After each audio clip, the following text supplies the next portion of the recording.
What's up, people? It's another edition of the New Breed Podcast, the world's best new metal adjacent podcast from two dudes who are really there. I'm one half of your hosting duo, Jay Horsecow. With me, I have my partner in crime, the notorious T.I.M. Tim Minister Jr. Tim, how's it going? Oh, wonderful. Are you excited about this Arctic blast we're getting coming our way? No, It is something else when you wake up outside and take the dogs out, and it's like, holy shit, my nuts just became my earrings. It's yeah, terrible. It's it's terrible. flared the allergies beyond belief, and I'm over it. Yeah, it's not a good look for everybody, sinus wise. So this week, all right, this week, Tim and I are going to do something a little, well, I would say a little bit different, but we've been doing a lot a little bit different lately. So you're coming on a journey with us. So Tim and I were having a conversation a couple weeks ago. It might have been when we were doing 1995, and we were talking about the all the festivals that seemed to come out of nowhere, touring festivals that came out of nowhere in the late 90s. And we were talking about things like Ozzfest, obviously. We were also talking about the Warp Tour. We were talking about things like the H.O.R.D.E Festival, right, which is the hippie thing. We talked about even stuff like Summer Slaughter, right, Lollapalooza. And we were talking about the importance of touring music festivals and how they truly help to define and shape not only sounds but also like fashion style of entire musical subgenres, if not generations of people, right? uh Absolutely. Gen X is solidly in the grunge flannel, right? We came of age um post, god, it was post hair metal into grunge into new metal, and then the world has gone on. What did these touring festivals, which sadly there isn't as many as there were, now we've become localized giant 3-day monstrosities. But what effect did these have on things like new metal? Things like on the emergence of different musical subgenres, things like on fashion, right? What did fashion have to do with bringing things into the pop culture, but as a basis of these touring festivals? So Tim and I are going to go into that rabbit hole, and we're going to talk about how those touring music festivals define the sound and style of a generation. So, uh, let's start with the idea of what is a touring music festival. So, for those that are living under a rock or those that are maybe having a rough, slow day, you didn't have your coffee yet, when Tim and I talk about a touring music festival, we talk about a festival that had I would say, larger than typical lineup, larger than one show in 5 hours lineup, and it would move throughout the United States. We've interviewed Scott Alderman, who did Tattoo the Earth, touring festival, things like Lollapalooza, things like Ozzfest, Horde, all that sort of stuff.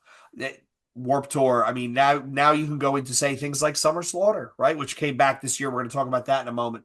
But these were this was an interesting, Tim, when I think about it, this was an interesting time because it's not like big bands weren't touring. It's not. But it's for some reason these packages got put together, and it was, I guess, the right time and the right place, and it just hit. And it allowed these organizers to take a bunch of bands that have a quasi similar sound or a quasi similar scene, and it allowed them to basically move around the country and kind of like plant seeds, if you think about it. Yeah. So, what's the first one? What's the first touring festival you ever went to, Tim? Oh, what's Don't worry it? about the year, but what one was it? I think the first one I went touring wise was it had to be Ozfest. It had to be I was going to say it's got to be Ozfest. because Lollapalooza that I went to, the Philly one, that wasn't a tour. That was just a date.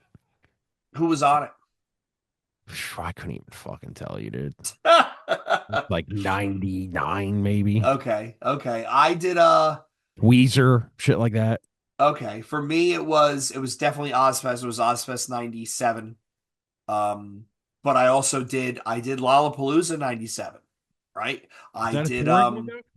yeah, that was the last one. It was the one with Korn and Tool, which put the Oh nail in yeah, the yeah, yeah, coffin. yeah, yeah. Um I actually did the Horde Festival, which I thought it was kind of fun, man. I'm not gonna lie. Not gonna lie, it was kind of fun.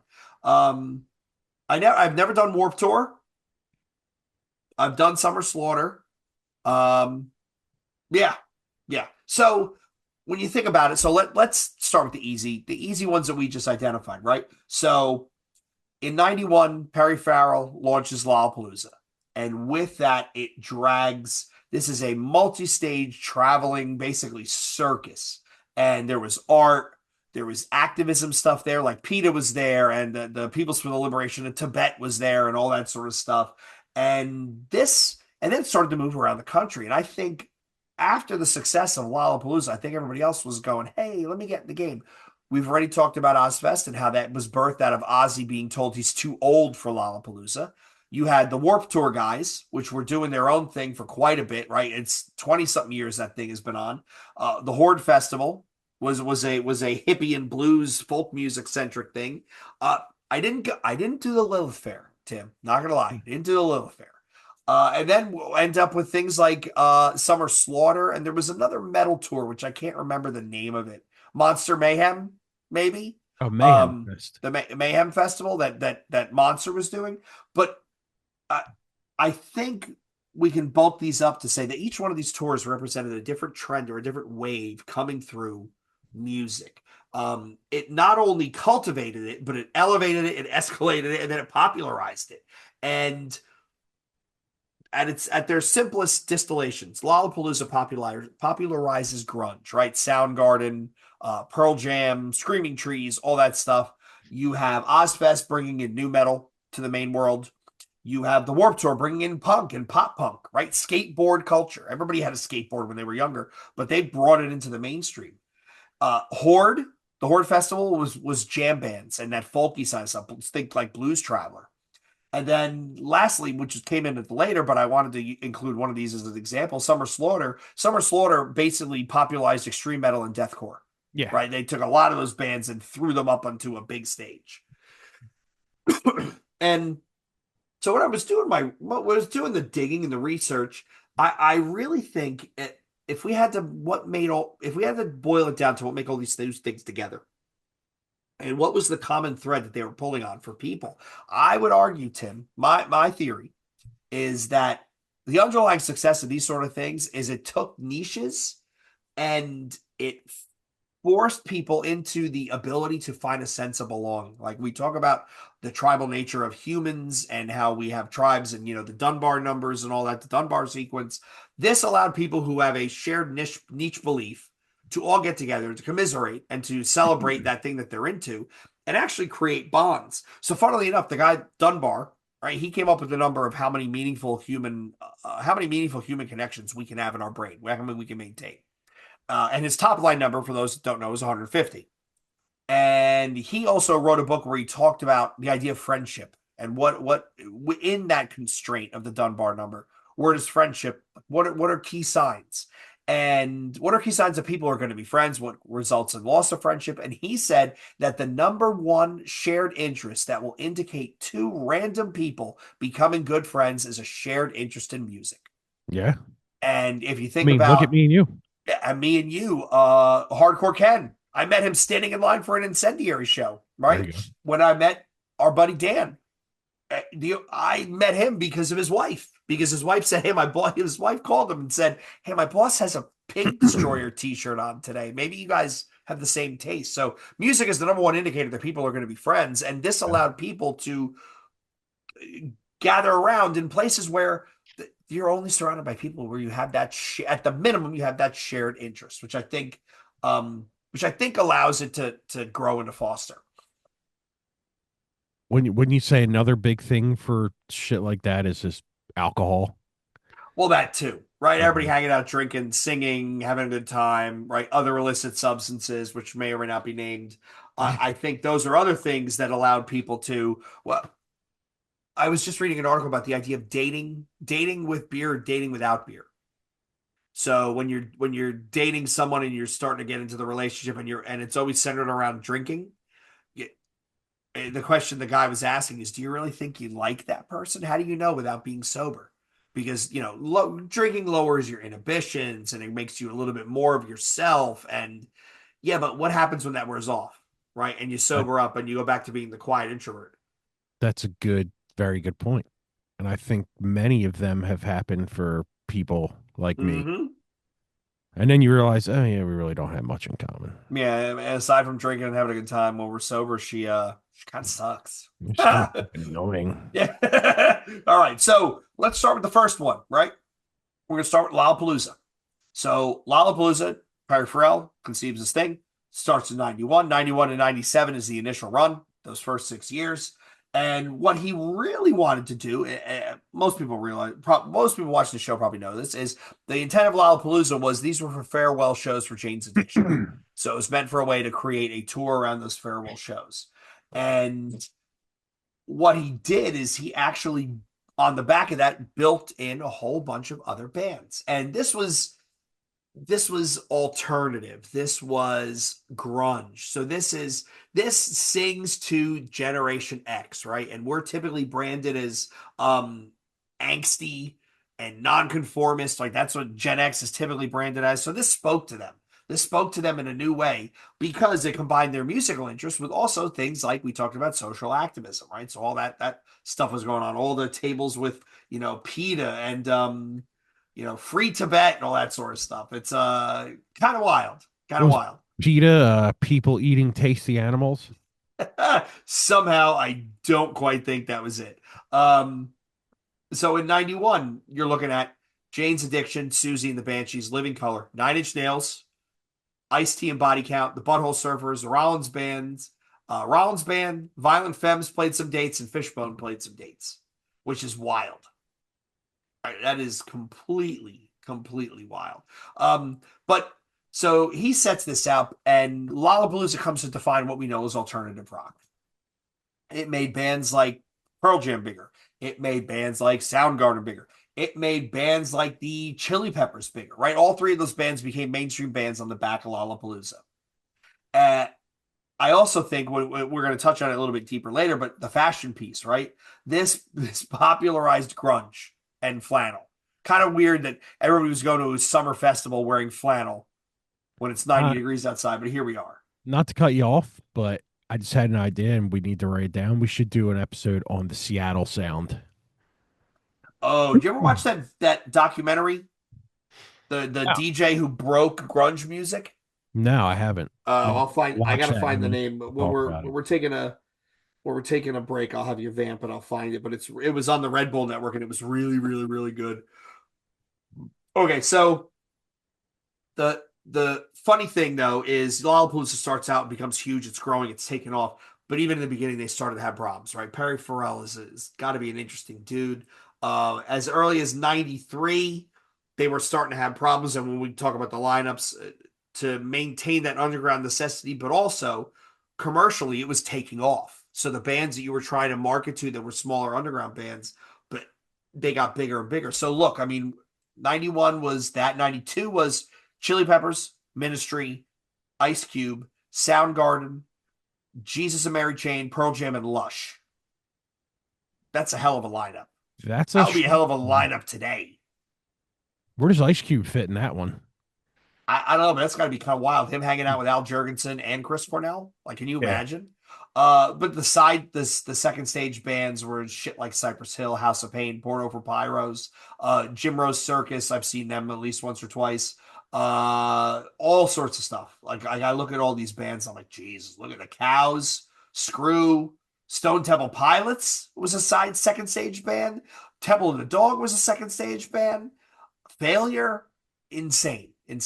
93 got Alice in Chains, Primus. Both bands fit that lineup. Dinosaur Jr. fits. Fishbone fits. Arrested Development, I guess a token hip hop band. Front 242, Hmm. okay. Babes in Toyland played a couple dates. Tool played a couple dates. Rage Against the Machine. Okay. Makes sense. So this is, what was this, 92? That was 93. So now we head into 94. And now you're going to see the bands start getting much bigger. 94, it's the Pumpkins, it's the Beastie Boys, George Clinton, the Breeders, A Tribe Called Quest, Nick Cave and the Bad Seed, L7s, the Boredoms, and Green Day. But even your second stage, Stereo Lab, Guided by Voices, Girls Against Boys, Luscious Jackson, The Verve, The Flaming Lips, Shudder to Think, The Black Crows, Far Side. I mean, they were getting big, right? It's getting big. 95, Sonic Hole, Sonic Youth, Jesus, I combined two bands there. Sonic Youth, Hole, Cypress Hill, Pavement, Beck, Jesus Lizard, and the Boss Tones. So again, this is very, very, very alternative still. And even alternative, you've got hip hop, you've got rap, you've got kind of like rock music. You got the weird stuff that Sonic Youth does. Sonic Youth, Jesus Lizard, right? Very avant-garde. You got Beck, you got the Boss Tones, which is a ska band. And then you had bands like Elastica, who replaced Sinead O'Connor, Superchunk, who replaced them, Moby, who covered for them. Second stage, geez, Porno for Pyros, Psychotica, The Roots, Hum, Mike Watt, Redman, Built to Spill, Superchunk, Yo La Tengo, Coolio. I mean, but you can see even the second stage and the smaller stages, they're getting bigger and bigger and bigger and bigger. And this is where I think it starts to tip over, right? So in 96, you've got the main stages Metallica, Soundgarden, the Ramones, Rancid, Shaolin Monks, Screaming Trees, and Psychotica. So at this point, you have lost your underground credibility because it's all big name bands.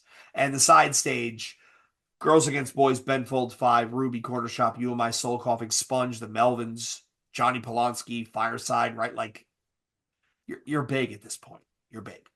The ticket And prices went up $20 every year, probably. yes, yes. And then your final year, which is the year I got to go. Was it the year I got to go? Yes, 97. 97 was Orbital, Devo, The Prodigy, who I didn't see for whatever reason. The Orb, Tool, Snoop, Tricky, Korn, James, Failure. Oh, I still gotta watch that Failure doc. Dude, it is unbelievable. Unbelievable. I was at that show in, geez, where was it? It was in Camden. It was July 12th, 97. I don't remember seeing The Prodigy. I definitely saw the Orb, and I saw Orbital, I saw Tool, I saw Korn, I saw Tricky. I don't remember anybody else. Didn't you say you've never seen Prodigy too? Because I've of never that? seen the Prodigy, and that breaks my heart. Yeah. Yeah. So, but anyway, the band, this tour gets big, and it gets bigger and bigger and bigger bands, and you're bigger venues, and then eventually it just kind of topples. In '96, there was I could see the clashes of the angsty grunge alternative fans who like their weird shit and flannels and work boots, and you now are jamming Rancid and Metallica down their throat. So I can completely understand that. Completely. Yeah, So 100%. let's look at another niche festival, right? The Horde Festival, which stood for, here you go, Tim, Horizon of Rock Developing Everywhere. Before we get into this, though, I know at the beginning we talked about what kind of trends that these festivals set. What do you think Lollapalooza set? I mean, obviously, we already talked about everyone that went to them was wearing flannels, you know, had, a certain taste in Mm-hmm. clothing, all that kind of stuff. What do you think that I set? think I think like fashion and stuff wise, you're looking at jeans, you're looking at boots, you're looking at docks, you're looking at grunge. So anything grunge related, flannels, long hair, Yeah, body piercing. mustaches, Piercing is starting to show up, right? Earrings, at least for the guys, maybe body also piercing for the girls. mustaches. But yeah, questionable facial hair choices, long hair. I think for dudes, this is what for dudes and gals, I would say, right? Like, I mean, the hippie sort of thing for girls, like you're starting to see bell bottoms come back at this point, right? Yeah, Wide legs. You're starting to see low midriffs, right? Like all that stuff is coming back. And I think when we talk about Ozfest takes all the stuff that was alternative and it just amplifies it and yeah. blows it up where you have rings and all sorts of all over people's faces. But before we get to that, let's talk about the Horde Fest, right? Which funny enough I went to. I gotta find the lineup. This was meant to be kind of like hippie togetherness kind of stuff, post Reagan generation. Hey, let's all feel good or whatever. And what It did it was all stand for again? Because I cut you off. Horizon of Rock Developing Everywhere. And this was think in terms of jam bands, Okay. right? So when you think in terms of Horde, think in terms of jam bands. So hold on, let me Grateful Dead. let me pull up the lineup. Bands I'll never ever listen to in my life. Horde lineup 97. I can't even think of any other jam bands. So in 97, Fish.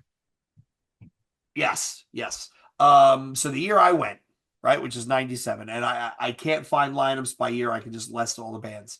Beck, Primus, which is why I went. I went to see Primus.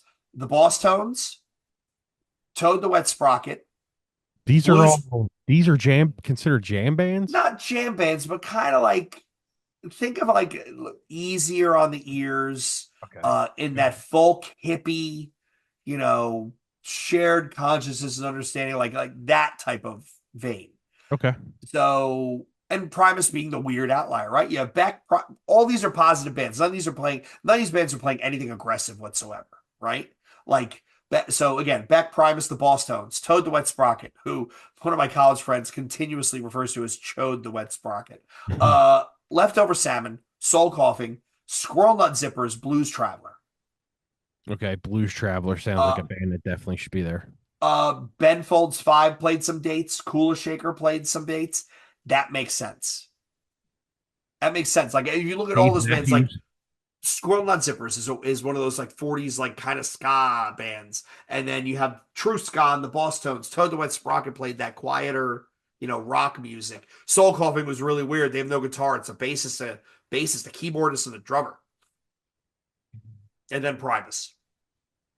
Yeah, I Man, could see one of these fit in this. I had a good time in '97. A All lot right. of weed. Yeah, a lot of weed, a lot of so let's talk about that, right? So um this was tie-dye, this was hemp, this was hemp necklaces, this was big skirts, this was hacky stacks and juggling Hey sticks man. and the tam hats, right? Dreads.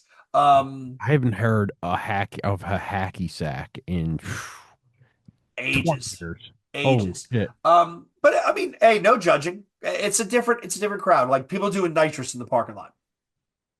It's a crowd of the more hippie set, right? This is very, to use a term, bohemian, right? The aesthetics are very much like hippie late 70s relaxed, dashikis and clove cigarettes and all that sort of stuff. And it truly, I mean, if you think about it, it truly was like that whole type of tribalism, that type of bohemian tribalism is what it contributed to. And Horde did their run. They started in 92 by Blues Traveler, and the last year was 98. Fish played, Dave Matthews played. Oh, well, I'm not surprised. Oh god. My Favorite idea, band.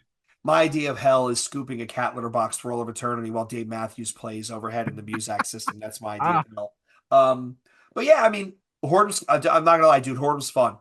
Like that summer, I used to come down here. I used to bring my brother. We'd stay at my college roommate's parents' house, and we would go see shit in Philly. And we saw Ozzfest, we saw Lollapalooza, we saw the Horde Festival, we saw Rage Against the Machine. Like in an entire summer, it was great. it's Uh, wild.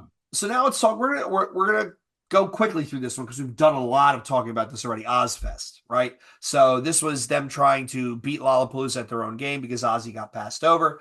Launched in '96, started touring in '97. Uh, Ozzy became the cool guy who brought everyone in, right? And he's helped define the trend. Jesus, define the trend of new metal. Um, the actual quote I found was the goal was to take quote all the undesirables, all the bands that couldn't find an outlet anywhere else, and put them together, give them an audience. This was also one of the first tours where the venues did not force bands to pre-purchase tickets. Mm.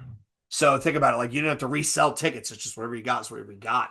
And this was huge. I mean, we've talked about new metal, what it did for fashion, what it did for sound. Yeah. So if it to put a brief summary before we dive into a little bit deeper some of the other pieces, Lollapalooza is all about alternative rock and multi genres. And what they were trying to do is be innovative and blend art and activism, a traveling cultural experience. That's the quote I found. The Horde Festival was all jam bands and folk rock. This is hippie togetherness, improv music, right? Jam bands. Ozzfest is all new metal and hard rock. This is rebelling against the industry, and this is providing a haven for the metal bands that had nowhere else to go. Warped Tour, which we're going to talk about in a little more detail coming up. This is all punk rock, pop punk, post punk. This is skate culture. This is very youth focused. It's DIY. It's all that sort of stuff. And the last touring festival we're going to talk about was Summer Slaughter, started in 2007. This is deathcore. This is technical death metal, and this was, I would argue that this was the most forced melting pot in the sense of all these different extreme music subgenres get mashed together, right? Because we know, as someone who listens to this stuff, everybody just hears it as metal. It's just pig squeals and screaming. Where we can tell the difference between technical death metal versus groove versus power versus, grind. Like, we can hear all that. We're going to talk about that in a minute. So all these festivals, these five as an example, all influenced not only the genres they were trying to build off of, but they had they had an ideology, they had a sound that went with them. So we're going to talk a little bit more about Ozzfest. So Ozzfest again, late '90s, early 2000s. There's no new metal without Ozzfest. We've talked about this. It basically, Ozzfest peak coincided with the peak of new metal, and they got lucky because we talked about this. 2004, the year everything changed. They were able to Ozzfest was able to ride past new metal into the new wave of American heavy metal and some of the other stuff that was coming around the corner, but this was the conduit by which all this stuff entered the zeitgeist, right? So Ozfest 2001 arguably is the biggest in the sense it has the most bands that we would now consider popular, right? Linkin Park, Slipknot, Papa Roach, Disturbed. Um, Actually, I found some site that was doing analysis of percentage, and it said in 2001, new metal artists constituted 76% of the 25 bands performing, Damn. which is three quarters, which is actually really kind of cool. And this blew Ozzy Osbourne up. Ozzy Osbourne doesn't end up on MTV with the Osbournes, if not for new metal, right? And Ozzfest. Um, Ozzfest blows up Coal Chamber, right? Coal Chamber doesn't become a thing without Ozzfest. Powerman 5000 doesn't become a thing without Ozzfest. Slipknot. That video, the original Slipknot show, the first show they did on Ozzfest on the second stage, is fucking bananas. And That's on YouTube. yes, it blew them up out of nowhere. Like, they start their second stage 99, and you just read today they sold half their catalog, interest in half their catalog, to private equity for 120 million. God damn. So that's a hell of a return right there, Only right? half of it? It's half the rights. So 46% of the rights to their catalog. I think it was 46 or 47. I don't know. It was something close, less than 50. They And they sold half still the own rights it? to that. So any profit that they make based upon record sales and all that sort of stuff, streaming, whatever, is now split half with the band and half with the PE company. But the PE company paid them 120 million outright. Damn. So you figure nine dudes in a band, you do the math. Hey, I'll take Yeah, it. yeah, right, right. And if they keep touring and they keep creating stuff and pressing albums and all that, they're basically half of it goes to the PE, but they're still making money, so they can still tour and all that sort of stuff. So yeah, it's really really interesting. I don't understand how ASCAP works when it comes to touring and live revenues and all that, but whatever. But yeah, so again, Ozfest blows up, Ozzy blows up, new metal blows up themselves, and they prove that you don't need to rely on the typical music industry to be big and to blow up, right? And that ties to, I mean, now we're going to talk about the Warp Tour, right? But also, I think with Ozfest, like, we didn't touch on the fashion piece, right? So new metal fashion is something of itself, right? Uh I saw it described online as utilitarian but also aggressive. So grunge was apathetic, flannels and boots, and pop punk is all happy in this, happy, whereas new metal was athletic gear like Adidas and Puma. This is big logos, right? Streetwear. Slipknot brought the aesthetic of like horror music, right? So matching uniforms, shared, which actually creates a shared identity, which is kind of wild if you think about it. Yeah. And this was, it's a shared thing. And then Ozfest by 2010. 2010 was the last one where it toured. They only played 6 shows. They tried to include Motley Crue. It was kind of just a dog. And it was, I guess, just this is where the music industry was really struggling to adapt to streaming and all that sort of stuff, the new trends that were coming out as part of the 2010s. Um, So we've talked Lollapalooza, we've talked Ozzfest. Now let's talk about the big dog in the room, which is the one that's still going, the Warped Tour, right? So the Warped Tour starts in 95. It did its final touring run in 2018, although they brought it back to do an extra couple of years. This way they can qualify for some Guinness Book of World Records bullshit. But Kevin Lyman was the guy who founded it. And it was, I mean, they've launched Green Day. They've launched, so Green Day was big before they played Warped Tour, but it definitely helped blow them up. Bands like Newfound Glory, bands like Blink 182, early emo, early metalcore all came through Warped Tour. Deftones played the Warped Tour. Limp Bizkit played the Warped Tour. Snot played the Warped Tour. God, everybody played the Warped Tour. I'm trying to find, let me find the list of the early lineups. Pennywise, AFI, MXPX, Yeah. Goldfinger. I think Pennywise probably played like every year at that rate. Let me see. I can tell you, Pennywise played a total of. They have this massive Excel sheet here. Jesus, it's taking 10 minutes to scroll through this. Pennywise played a total of, drum roll please, 11 years. Yeah, it doesn't surprise me at all. So 95 was, geez, who was in 95? 95, 96, 97, geez. Was barely nobody. It was Civ. It was the Deftones, Dime Store Hoods, Face to Face, Fluff. I don't even remember that band. Good Riddance, The Grabbers. This is all 95. Into Another, L7, Lagwagon, Lords of Brooklyn. Uh, was that it? Was that it? No Doubt, No Use for a Name. Orange 9mm, Quicksand, Red 5. It's kind of wild. Seaweed, Sensefield, and Sublime, Supernova, Swingin' Utters. My God, the Swingin' Utters. Tilt, Wizzo. Man, that's kind of wild. Can you imagine seeing like Deftones and Orange Nine on that? That'd be that would be wonderful right now. Yeah, yeah. It was. They toured together. It was Deftones, Downset, and Orange Nine, and they Yeah, played that would TLA, be and I good. couldn't get tickets. But yeah, so Warp Tour. The reason why I never went to Warp Tour, two reasons. First of all, there was never enough bands I wanted to see versus bands I didn't want to see. In hindsight, I should have went Yeah. to at least one. Can I guess the Uh, other reason? yeah, You don't want to stay in that heat.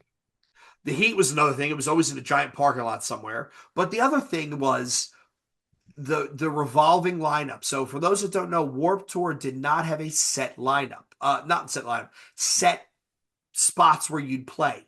So every show they would draw bands out of a hat, and the bands would wake up in the morning and really see what time are they playing on their stage. So it was, and there was a giant blow up inflatable board right as you walked in, which told you who was playing at what time. And to me, Tim, I don't want to have to be there. Now, granted, in hindsight, it could have worked out. I could have got there at 11, so the Deftones, Limp Bizkit, and Orange Nine had been gone by 2 o'clock.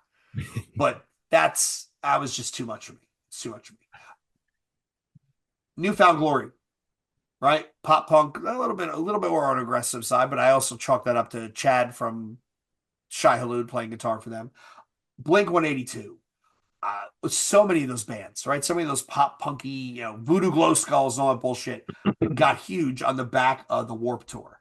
And it transitioned to emo stuff. It transitioned to metalcore. We talked about like those Warp Tour bands like Ice Nine Kills and a lot of those bands that they got big out of the Warp Tour. And then 99% of the rest of the music population was like, who?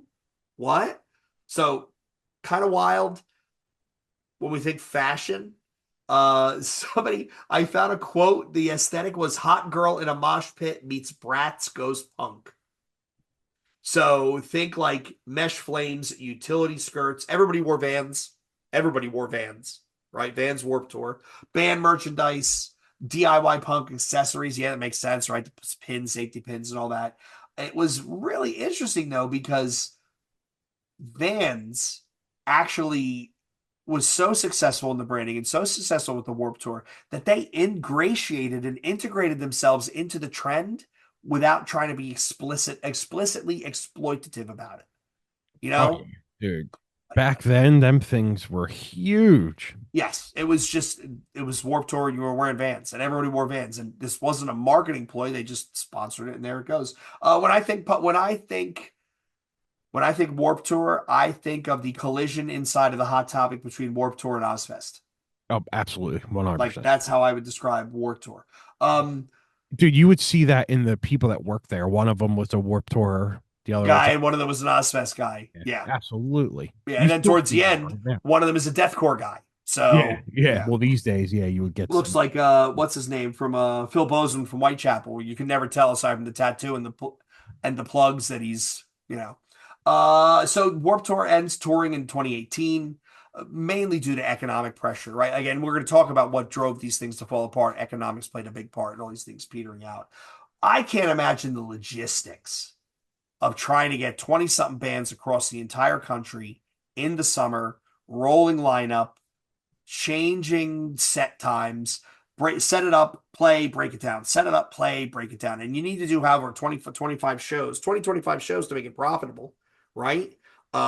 That's nuts. And then people got lazy because there's YouTube and people can go on the internet. Funnily enough, I was talking to a colleague today and they were talking about how some of the younger people that they run across, like Gen Alpha, they all have flip phones. None of them have smartphones. They all have flip phones. They don't want to be Still, bothered. God bless them, dude. The Generation Alpha is going to save us because they're going to take everything back to the pre-internet days. They don't want to be connected all the time. They don't want the internet on their phone. Kind of baller. Not going to lie. Kind of baller. no, I couldn't even imagine. It's something else. So now let's take a different tack, Tim. Let's talk about Summer Slaughter and what it did for extreme metal and deathcore. So Summer Slaughter doesn't launch until 2007. At this point, Lollapalooza is done. Ozzfest is still going, but kind of petering along, and Warped Tour is still going. I think H.O.R.D.E at this point is done. But this was truly an extreme metal touring package. And you think about the bands that got big off this. I mean, you like things like the Faceless, Veil of Maya, All Shall Perish. Like these are bands that made their bones on the Ozfest but super heavy circuit. Right? That's I would describe it as almost the same, not the same audience, but the people were of the same mind. Right? Is that a fair statement, Tim? Absolutely. Summer Slaughter tour. All right, so let's look at some lineups. So the benefit and the curse of Summer Slaughter, right? Like is it's a very unique niche. It's very extreme, so you're going to draw a particular kind of fan.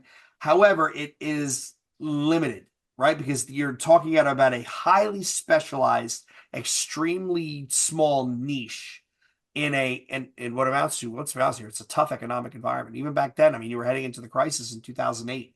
2025, which is I just went to, was it this summer? Yeah. Uh, Jamie Josta brought it back and they changed venues and they shrunk the room and all the bands that played were great, but also he was charging 75 bucks a pop.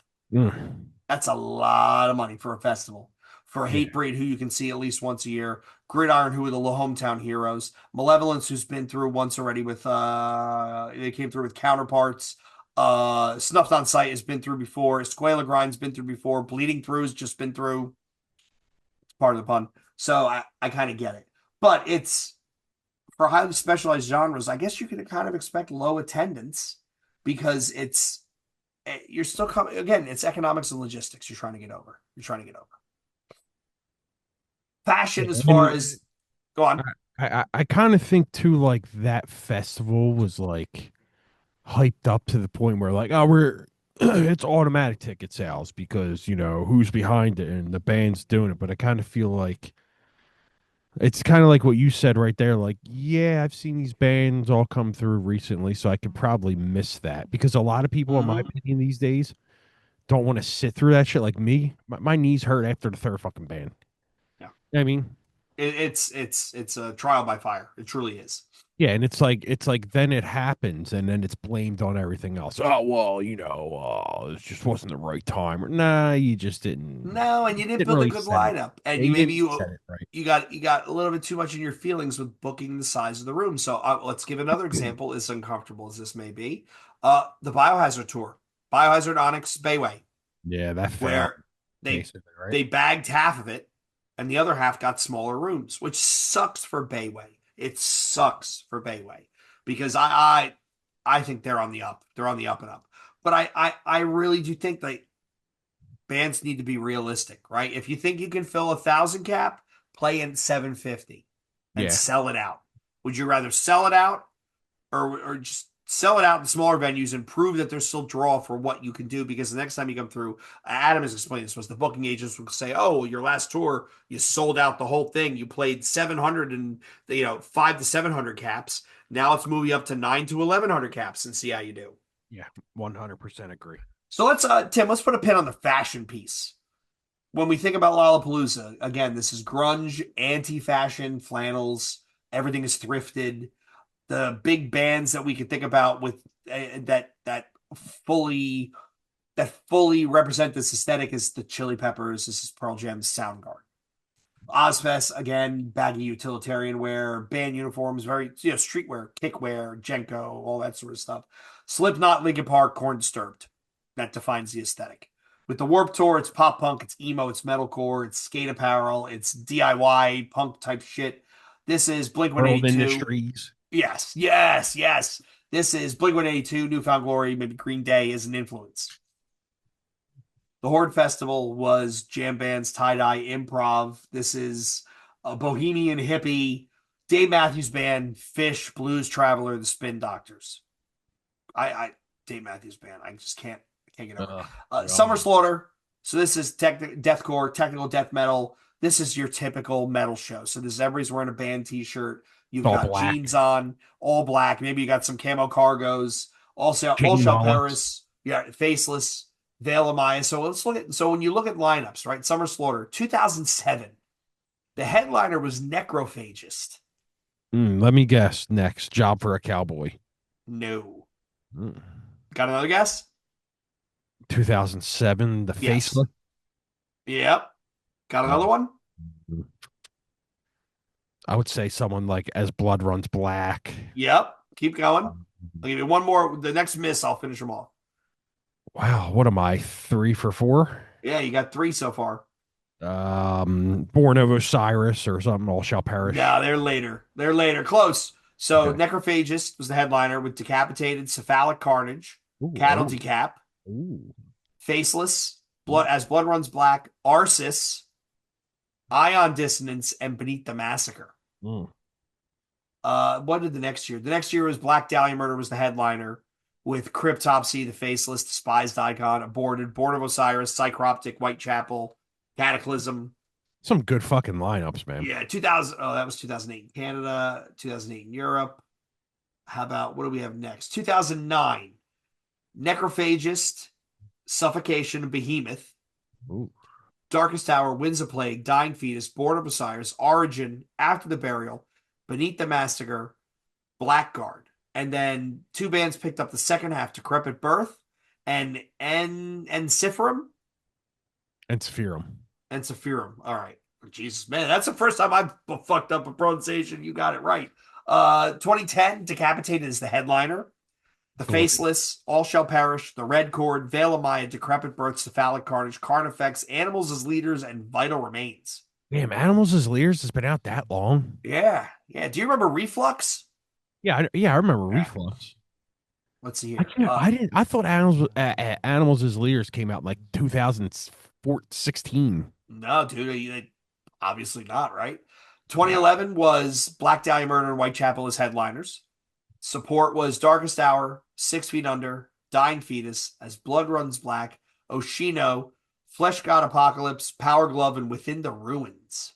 Hmm, okay. And you could tell, like now I'm starting to see the bands getting a little bit bigger, but the It's getting a lineups are little getting more. It's getting a lineups are little getting more shorter. modern metalcore. 2012 was Cannibal Corpse and Between the Buried and Me as headliners. Then we have the Faceless again. Isn't that the band that plays at half speed and then speeds it up when they record it? Yes. No, he's the That guy who's the dick, and yeah, nobody can get he along with was the the fit. heroin addict, dude. Yeah, Rings of Saturn is what I'm thinking Rings of of when they played Saturn. Half Yeah. Speed. That was Uh, wasn't that the band that like people were saying online like, dude, you can't play them solos, and then mhm. he found out like he was recording them like parts in He was parts, recording them and then speeding it up. or yes, yeah, yeah, something like that. Yeah. Terrible. What a Uh, douche. so you got the Faceless, Periphery, Veil of Maya, Job for a Cowboy, Goat Whore, Exhumed, and Cerebral Bore. So you can see like the lineup is changing.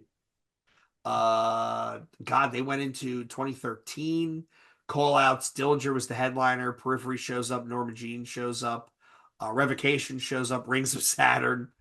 2014 Fallujah. Goat Whore. Die Artist Murder. Morbid Angel.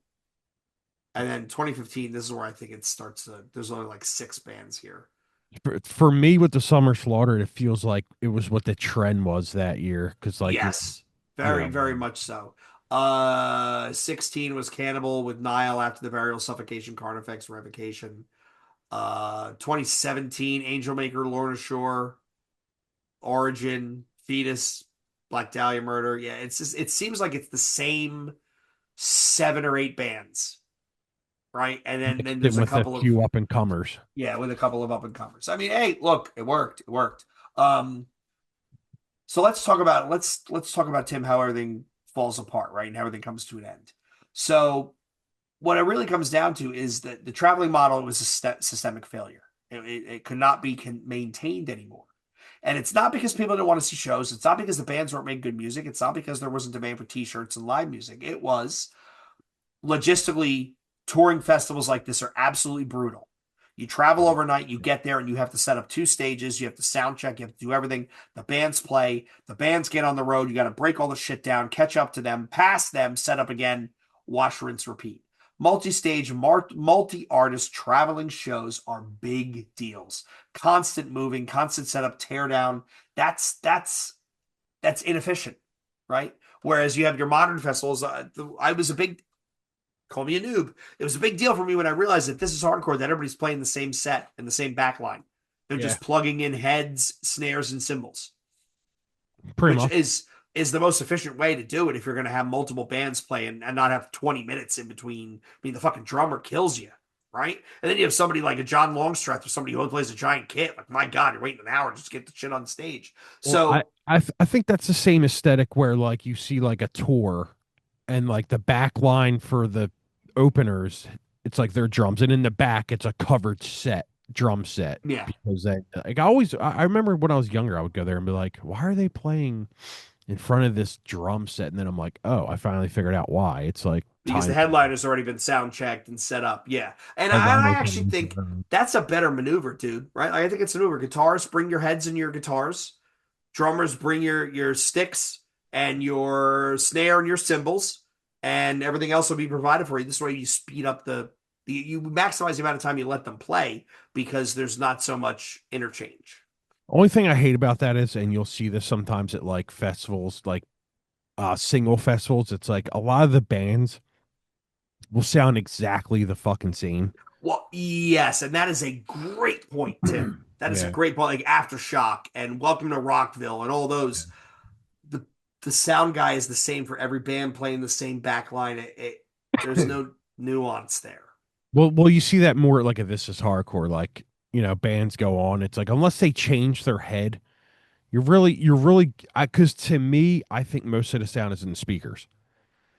So if you're using the same Mesa the whole time, you're basically getting the same sound profile, in my opinion. That's Guitar fair. don't Yeah. change much. Yeah, yeah, you can notice different pickups here or there, but like you don't really notice that much. People aren't listening to that. You're getting Tim, that same thump. You know what I mean? yeah. If they decide to come back to the States, if and when, I don't care what day of the week it's on, I'm coming to your house and I'm picking you up. Who And is you're it? coming with me to go see Dragged into Sunlight. Okay. Because that is the one of the few times in my life that I actually stood there catching flies in my mouth because I could not believe how absolutely ungodly loud these guys were. Like it was, and they sound fantastic. You're right. Like they must have spent a hell of a lot of time checking this, but unbelievable. obviously logistics have something to do, right? The setup, the breakdown, the constant moving. It's rough. We know it's rough in the bands. We've seen bands that have done tour documentaries, right? Black Dahlia Murder. They did the one which was the Injustice for All ripoff, where they talked about how brutal it was to tour. And then then they were playing a Warped Tour in the summer in Arizona, like outside. You gotta be out of your goddamn mind. Mm. But the logistics has got to be brutal, coupled with, think about when things started to fall apart. 2008 is a great financial crisis. You have the rise of YouTube, you have the rise of Spotify, you have just everything getting more expensive to do with travel and accommodations, visa costs, visa regulations, right? That's getting harder and harder. So now your original festivals, which I would have guessed made their money by, it wasn't big margin, but it was volume. So it was tight margin, but volume made up for it, right? I think it's inflation shows up and it no longer becomes viable and or profitable. And I mean, think about the stories we hear now about the Fear Factor guys have talked about. They go out in a van now. They don't go out in a bus. They go out in a van because it's just easier. And with the cost of everything, the cost of gas, right? I Yeah. remember when after COVID, when gas was insane, was it insane? And we interviewed what's his name from Vatican, Tom from Vatican, and they went out with Boundaries and Body Box and Spite, and like, how do you sell enough T-shirts to get to the next show? You know, And so I, then you got to figure food, mm-hmm. clothing. Yeah, Sometimes you you got to do need. laundry, Yeah, your got to eat. necessities. And it's Yeah. funny. Speaking of that, I've left the gym the other day and I seen a bus pull up and a couple dudes walk in, and I'm like, I guarantee you they're either like contractors that tour and like do stuff for like Mm-hmm. buildings and shit, or they're like a little band that's just like, oh, we can shower here. Oh, We're in 100%. yeah, and it's very smart. Like Adam, I think said they do that. Like we have a membership, we just get a buddy pass, we go in, which is Yeah, kind of Planet Fitness or whatever, which makes total sense, yeah, right? yeah. Makes You total go in, sense. you shower, you fucking do whatever you want to run the treadmill real quick. There you go. So I think we talked about logistics and with the economic model becoming no longer relevant. The the other thing was with the rise of the internet, and this is a good thing, bad thing scenario. It's the advance of Spotify, the advance of YouTube, things like that. Is these festivals used to be a quasi gatekeeper of what was cool in that trend in that area. Slumber Slaughter did the extremes. Pop punk was at Warped, and Lollapalooza was alternative, and Ozzfest was new metal. And with digitalization and with the internet, there's there's no gatekeeping anymore because the digital platform is immediate. So I can go right in and click a button and find what I want and check out what I want to listen to. So it greatly accelerates the pace by which, I mean, think about how you and I go through bands and albums. I mean, end of year lists are a chore now because you got to go through 12 months of 10 plus releases. It just, it can't compete with the internet. You can't compete with right now. It can't compete with on demand. No, And I think people were kind of just dude, whatever. I had to watch a show the other night with commercials, and I was dying. I'm like, how Ugh. long is this? It's terrible. It's terrible. I mean, Like, I'm an old person. I still have cable. I still have a DVR, but I fast forward through those fuckers. I ain't watching that stuff. it's like a commercial. What? What are we Yeah. doing? So I definitely let agree me start with so. I definitely agree with what you're saying about what killed it though, because it's just like convenience is just there. You know what I mean? Right. And I think the last thing that helped kill these festivals was became so commercialized. Yeah. So the whole when it's so commercialized and so in it for the money, right? There's so many sponsors, that sort of thing. It ruins you almost alienate your fans, like the whole sold out argument, the authentic grassroots feeling that was what got Lollapalooza going, what got Ozzfest going, right? Ozzy was pissed. He grabbed a bunch of bands he thought were up and comers. It when it gets overly commercial, that falls by the wayside. And we know for a fact that Ozzfest reached a point where there were 10 grand band buy-ons, right? Like Throwdown talked about it famously. How Trustfell had to pay 10 grand to get them on Ozzfest. So I mean, this is Sharon Osbourne being greedy, but whatever, whatever. To think about it, though, 10 grand is not that much for your band to get on there. No, no, and you probably make it up in merch and all that sort of stuff, but it's still a lot for a younger band, right? Who's trying to make it. It's Mhm. not it's not insignificant. It's not I, insignificant. yeah, you're right. But I think a bigger band, like say like Killswitch Engage, pays 10 grand to get on. Dude, they make that in merch in 2 days, maybe one. True, but also remember this is 20 years ago. Yeah, true. So CD different sales. time. So Yeah, with the commercialization and with the logistics and all that sort of stuff, it's getting tough. And then your audience preferences shifted. yeah. So Well, you know what else I think has shifted this a lot? I think, and I think you kind of touched on this a little bit. I think like because I'm super guilty of this. If I see a band coming through that I've seen like 3 times, and I'm like, yeah, I want to see them, but I'll catch them on YouTube. I do that occasionally. For me, honestly, for me, it's all about the undercard because I don't even stay for the headliner most times. But yeah, you're right. I want a good undercard of bands I either haven't seen or am kind of aware of, and I'll stay for. Very rarely do I stay for the whole headliner. Yeah, I would, I dude. I'm very fond of getting out of there 3 songs in, and all right, I'm home. I don't have to walk out with all these imps not noise. 3 songs, but I will get to a point where I think to myself, okay, it's time. I made it almost to the end of Kubla Khan. I made it almost to the end. Actually, the last band that I struggled, do I stay or do I go, was Sides of the Swarm's headliner off the last album, Amongst the Low and Empty. I made it to almost the end because they were playing so many good songs I wanted to see. Once they started dipping into the back catalog, I skedaddled. I saw Whitechapel on the last run off this album, Hymns and Dissidents, metal album of the year, by the way. When they were finished with the new songs, when they started going into the back catalog, I skedaddled. I'm going to see Sagwa Sugabog coming up on Thanksgiving weekend. My goal is 8 songs, 10 songs. I want to get at least halfway through the set. I'm not going to make it to Dead as Shit because that's probably the last song they play, and I'm going to want to get out of there. Plus, you want to beat the traffic and all that sort of stuff. But Right. Nothing better than beating traffic. be that as it may, the last time I tried to beat traffic off a band, you were calling me because there was a shooting on South Street, and I beat out the Dying Fetus concert.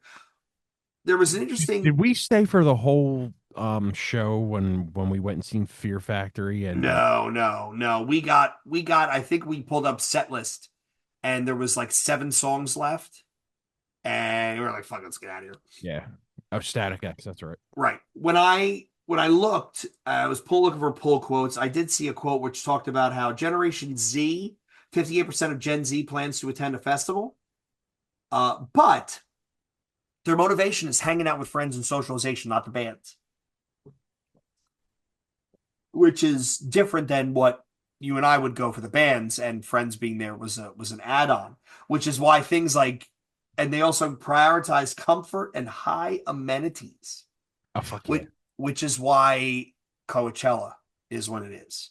Because people are going to a show, but they're not really going to a show. You're like glamping for the weekend. Dude, I'll tell you one thing. Um, this summer I went to Post Malone with Mm-hmm. and we had like press box seats, our own bathroom, our own drinks. Dude, it was so fucking good. It was the best. I can Nothing imagine it's better than awesome, nothing better than walking to go to the bathroom. There's not a line and and there's it no doesn't sweating stink, and you're not people. Oh, stepping in shit. Yeah. fucking wonderful. So I said it again. One of the interesting callouts I think we have to make, Tim, is Lollapalooza actually revived itself as a fixed location festival, and in 2005 it relaunched. And I will go down in history in saying the Limp Bizkit revival is truly a result of the 2020 Lollapalooza set that they played, where it was all over the internet.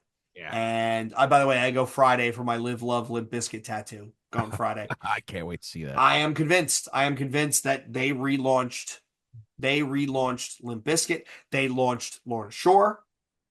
I really do think that Lollapalooza was able to pivot and turn itself into a fixed location, one day kind of giant thing.